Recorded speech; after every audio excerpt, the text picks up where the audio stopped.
Saya pernah membaca perkataan dari Sufyan Ats-Tsauri kepada saudaranya, waspadalah, janganlah engkau mencintai kedudukan, karena zuhud pada kedudukan itu lebih sulit daripada zuhud kepada dunia.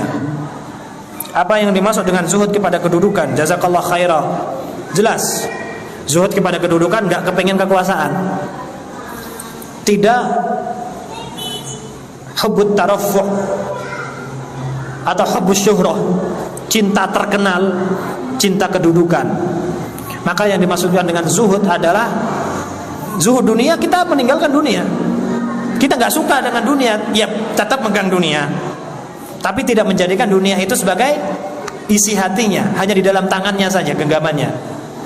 Bukan berarti kemudian zuhud dari kekuasaan adalah berlepas dari kekuasaan. Ketika kekuasaan itu datang mengharuskan dia mengambil kekuasaan itu, tapi dan ternyata tidak ada orang lain yang bisa mengambilnya, maka ambil.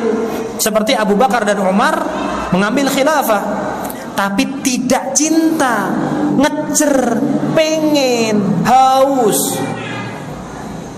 Bahkan para salaf terdahulu gak mau terkenal. Saking gak pengen terkenalnya, mereka pernah dikisahkan para salaf ketika jalan bareng, mau lewat satu jalan, mau ke masjid, lurus, dia milih menggok gang. Kata muridnya, kenapa kita menggok? Lebih jauh lah masjidnya di sana. Di situ di jalan tadi ada sekumpulan murid, sekumpulan kaum yang mereka kenal aku. Dan kalau aku di sana lewat dan mengucapkan salam assalamualaikum, mereka akan jawab lebih kenceng, lebih banyak jawabnya dibandingkan orang lain yang mengucapkan salam.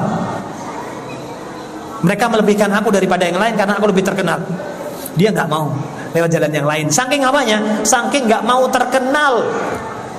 Dan pernah dikatakan di masa Ad-Dhahhak rahimahullah rahmatan wasi'ah, ketika itu kisah ini adalah ada salah seorang salaf yang dia memimpin sholat istisqa.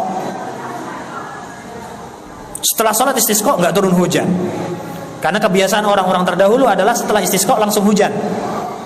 Kalau sekarang kan istisqa-nya kapan, hujannya kapan, karena saking banyaknya ahli maksiat. Kalau zaman itu sekali istisqa langsung hujan.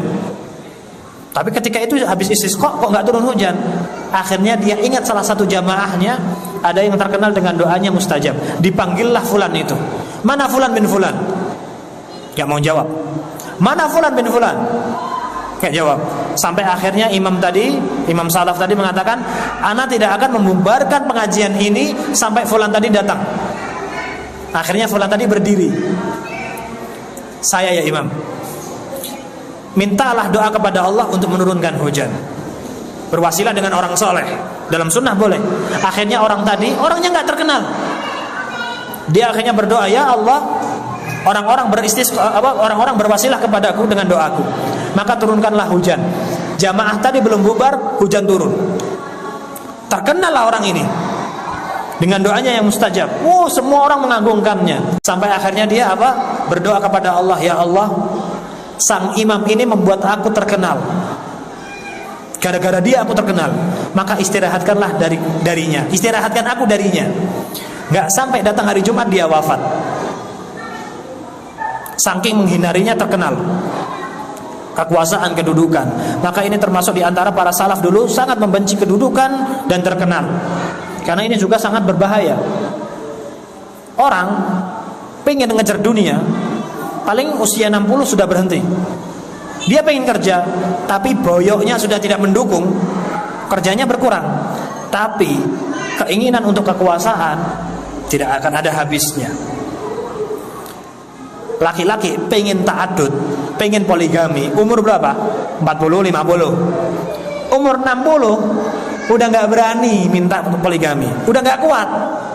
Umur 60. Tapi kalau kekuasaan umur 70, 80 masih tetap diladeni. Seperti yang udah-udah, pemimpin kita adalah orang-orang yang sepuh. Mereka sampai dengan usia yang sepuh berani kampanye pindah-pindah kota. Kenapa? Haus kekuasaan.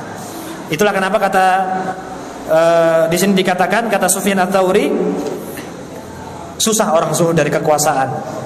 Meskipun kekuasaan itu kecil, berkuasa pada satu yayasan misalkan, pengen terkenal misalkan, terbukti dari ucapannya ingin diakui, Biasanya akan muncul satu ucapan mengatakan, kalau bukan karena saya, nggak ada pengajian di sini. Kalau bukan karena saya, Masjid Al-Hidayah nggak rame, nggak tingkat. Kalau bukan karena saya, Ustadz Kibar nggak akan datang. Mesti akan ada nih satu-satu oknum nih yang seperti itu. Itu salah satu bentuk hubbus syuhrah, ingin diakui, ingin terkenal. Maka ini yang kita harus berhati-hati. Kalau bisa, kalau orang nggak tahu, nggak usah memperkenalkan diri. Ya udah, nggak usah terkenal, nggak apa-apa. Orang nggak kenal dia nggak apa-apa, lebih aman daripada akhirnya dia dikenal dengan kebaikannya, lawang belum ada jaminan diterima. Begitu nggih? Syahidnya dari pertemuan kita kali ini adalah, kesimpulannya dengan judul kajian di sini adalah, ketika kita berpisah, kalau bisa ucapan itu diganti, kita tidak pernah berpisah.